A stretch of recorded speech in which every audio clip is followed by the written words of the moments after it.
सुप्रभातम प्रिय छात्रों, आप देख रहे हैं अपन भगवत गीता का दूसरे अध्याय का दूसरा श्लोक पढ़ रहे हैं। तो पहले अपन प्रथम श्लोक को पढ़ चुके हैं, वो आपको अच्छी तरह से समझ में आ गया होगा।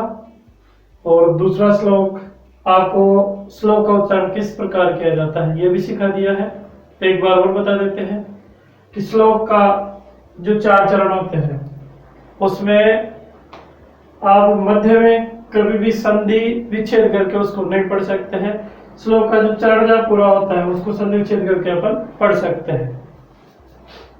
इसी प्रकार मैं एक बार दोनों उच्चारण कर देता हूं आपके सामने। कुतस्त्वाकस्मदमिदं विषमे समुपस्थितम् अनार्यजुष्टम स्वर्गमकीर्तिकरमर्जुन। अब इसको चरण के अंत में संधि विच्छेद करके जो पढ़ सकते हैं उसका उच्चारण करते हैं। कुतस्त्वाकस्मदमिदं विषमे समुपस्थितम् अनार्यजुष्टम स्वर्गम्। अब यहाँ से अपन निकालेंगे कीर्तिकरमर्जुन। इस प्रकार नीचे की जो पंक्ति है इसमें यहाँ इसका प्रथम चरण पूरा होता है, तो यहाँ जो मैं है इसमें से अपन यहाँ ए बार निकाल करके इसका उच्चारण कर सकते हैं। एक बार फिर देखना। अनार्यजुष्टम स्वर्गम् कीर्तिकरमर्जुन। लेकिन आप यहाँ से निकालना चाहोगे तो छंद भंग हो जाएगा। चरण के अंत में ही अपन ऐसा कर सकते हैं। ये बात आपको पहले बता दी और पुनः एक बार बता दिया गया है। अब आपको पता है कि श्लोक को जो पढ़ते हैं तो दिक्कत कहाँ आती है। अन्वय करने में सबसे ज्यादा दिक्कत होती है। तो अन्वय के भी आपको मैंने पूर्व श्लोक में अन्वय करने के कई रूल्स नियम जो थे वो बताए थे। एक बार और देख लेते हैं। सबसे पहले मैंने आपको ये बताया था कि जो श्लोक उसका जो संबोधन यदि पद है उसको सबसे पहले या उसको मध्य में रख लेते हैं। इस श्लोक में यहाँ देखिए अर्जुन है, अर्जुन के विसर्ग नहीं है। इसका मतलब क्या है, संबोधन का पद है हे अर्जुन। अब जो कवि है वो उस पर डिपेंड करता है कि वो हे शब्द को संबोधन सूचक जो शब्द है उसको श्लोक में रखना चाहता है या नहीं। अब यहाँ पे मान लीजिए कवि की इच्छा होती तो भी नहीं रख सकते थे, क्योंकि हे रखते तो यहाँ पे 8 की जगह 9 हो जाते, छंदभंग हो जाता। तो ये चीजें भी इसमें देखी जाती है। और छंदभंग नहीं है तो भी कवि की इच्छा पे डिपेंड करता है। तो यहाँ पे सबसे पहले अपन अर्जुन शब्द को रख लेते हैं और संबोधन में हे ले लेंगे। हे अब अध्याय से आ जाएगा। तो अर्जुन, हे अर्जुन संबोधन सूचक शब्द है तो क्या अर्थ हो जाएगा इसका, हे अर्जुन। इसके बाद में मैंने आपको बताया था कि कुछ समासिक पद होते हैं जैसे ये है और कुछ संधि युक्त पद होते हैं। तो इसके बाद में एक बार हम देख लेते हैं। तो हे अर्जुन त्वा। अब यहाँ पे ध्यान देने वाली बात ये है कि त्वा जबकि आपको पता है त्वा बनता है, तो यहाँ पे त्वा कैसे आया।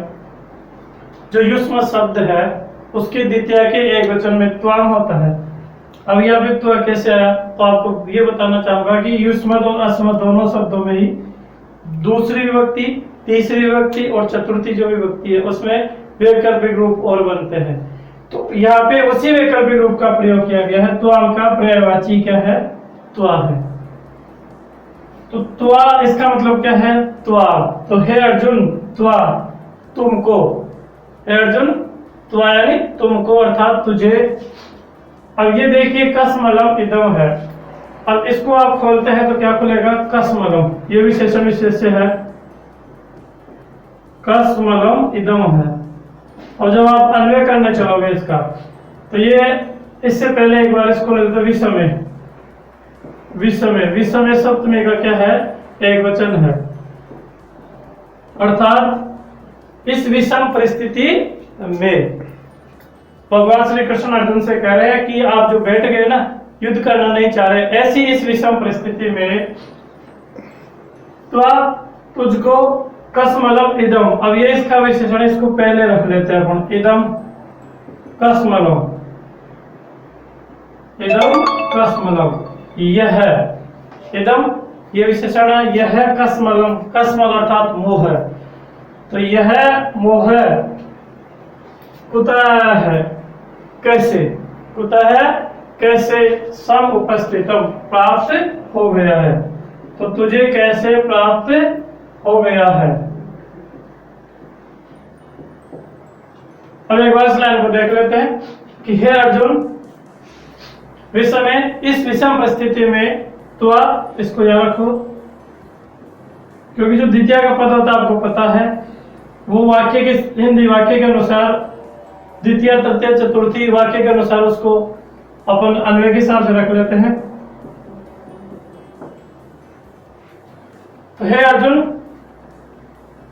विषम में, इस विषम परिस्थिति में तो आया तुमको इदम, यह है कसमलम मोह है, यह जो युद्ध नहीं करने का मोह है, जो अज्ञान है, यह कुतः है कैसे, किस कारण से सम उपस्थित प्राप्त हो गया है, इसका कारण क्या है, क्योंकि, अब क्योंकि इसमें नहीं है, अब वाक्य को जोड़ने के लिए अपने क्या करना पड़ेगा, अध्याय, इसमें ही का अध्याय कर लेते हैं एक बार अन्वय के हिसाब से, क्योंकि अनार्य जुष्टम, यहां तक निकाल लो बार शब्द को, ये सारा अन्वय से कैसे डायरेक्ट ही है, अनार्य जुष्टम न आर्य जुष्टम, अभी आपको समास बताएगा एक बार अर्थ बता करके, अर्थात आर्य श्रेष्ठ लोग, आपको पता है भारत भी आर्यव्रती है, तो श्रेष्ठ लोगों का देश है, आर्य का अर्थ होता है श्रेष्ठ अच्छे लोग, और जुष्टम का मतलब आचरण किया हुआ, तो अच्छे लोगों के द्वारा आचरण किया हुआ। अब यहाँ पे क्या है, न आर्यम अनार्य है, यह अच्छे लोगों के द्वारा आचरित नहीं है, अर्थात ऐसा करना अच्छे लोगों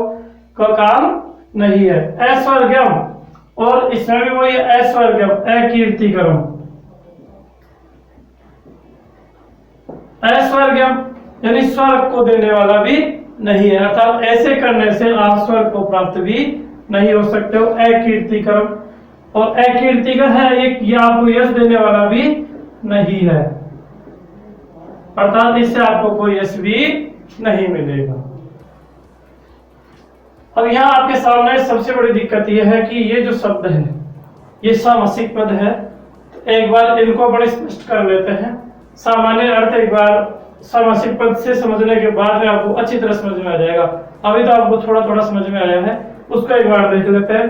क्योंकि मैंने आपको प्रथम श्लोक में आपको ये बताया था कि सबसे पहले जो अपना श्लोक है उसमें क्या करना चाहिए अपने को, सबसे पहले उसमें अपने को छंद देख लेना चाहिए। तो इसमें छंद वही अनुष्टुप छंद है जिसको, इसका उच्चारण अपन पूर्व में कर चुके हैं, इसके बारे में अपन पढ़ चुके हैं। इसके बाद में श्लोक में से कौन कौन से पद है जो संधि युक्त है, तो उन पदों को एक बार अपन देखते हैं। तो यहां से देखते हैं कुतः, कुतः प्लस त्वा है, ये विसर्ग संधि है, विसर्जनीय से सह, विसर्ग के स्थान पर सह हो गया, इसको खोलोगे तो हो जाएगा कुतः। यहां देखते हैं तो कसमलम इदम, यह केवल सही होगा, कोई संधि नहीं है, क्योंकि इसको आप खोल के देखते तो कैसे बोलेगा, कसमलम इदम, इस प्रकार यह है। अब यहाँ पे मैं हलंत है, ई है, तो इस स्वर इसमें आके मिल जाएगा, यह आपको बता रखा है। समुपस्थितम, अब यहां से ये जो पद है, अब ये पद आ गए समास युक्त, संधि के बाद में अपन देखते हैं समास युक्त पदों को। इस श्लोक का पूरा अर्थ ही इन पे डिपेंड करता है। ये समास जैसे समझ में आते हैं तुरंत आपको क्लियर हो जाएगा। अब इसमें जो संधि है मूल रूप से वो यही है, कुतः प्लस त्वा। यहाँ देखते हैं सम कसमलम प्लस इदम, केवल संयोग है। यहाँ देखते हैं सम उपस्थितम, सम उपसर्ग है, वो है सामने, ये भी संयोग है। अब यहाँ से जो ये तीन पद है, अनार्य जुष्टम, ऐश्वर्यम, अकीर्तिकरम, ये समास युक्त पद है।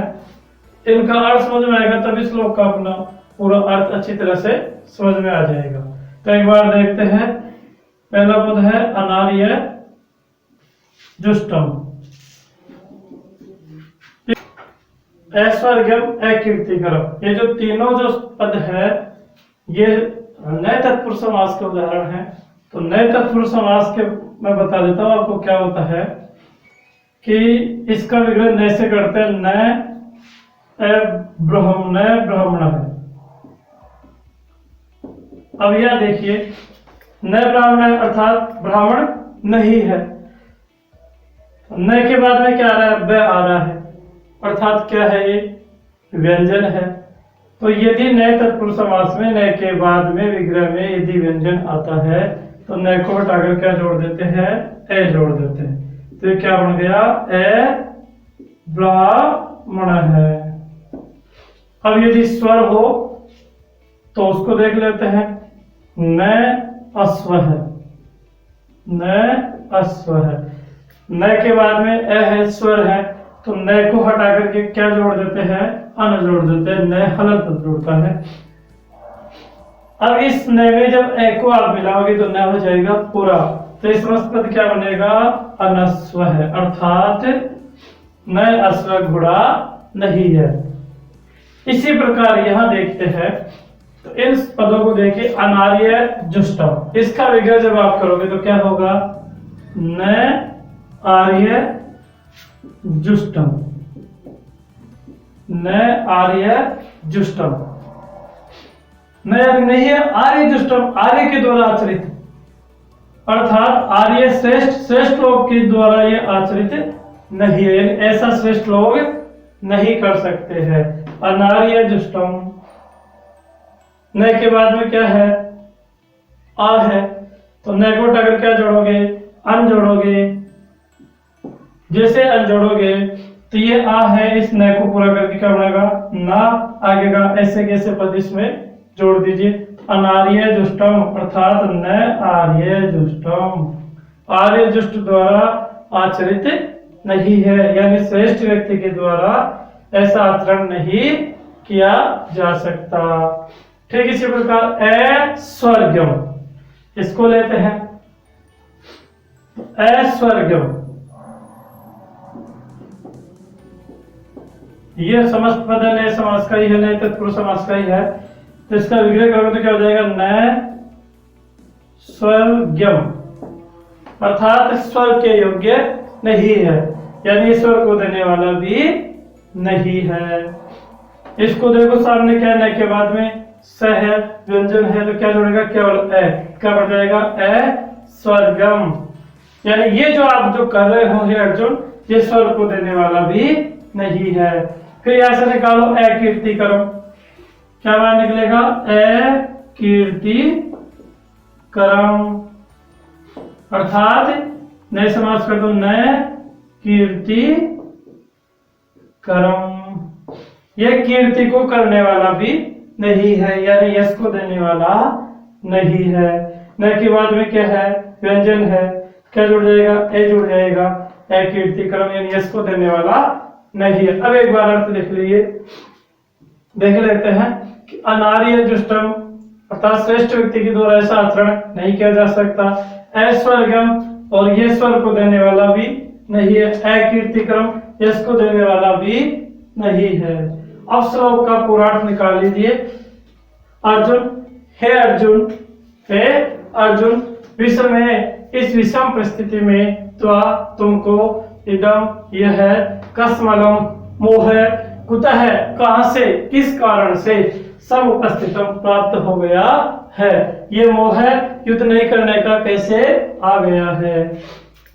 क्योंकि अध्ययन कर लेते हैं, क्योंकि ये जो मोह वो क्या है, अनार्य दुष्टम, ये श्रेष्ठ व्यक्ति के द्वारा ऐसा आचरण नहीं किया जा सकता। ऐश्वर्यम, ये स्वर को देने वाला भी नहीं है। अकीर्तिक्रम, ये यश को देने वाला भी नहीं है। तो फिर आप ऐसा क्यों कर रहे हैं, इस प्रकार भगवान श्री कृष्ण अर्जुन से कहते हैं।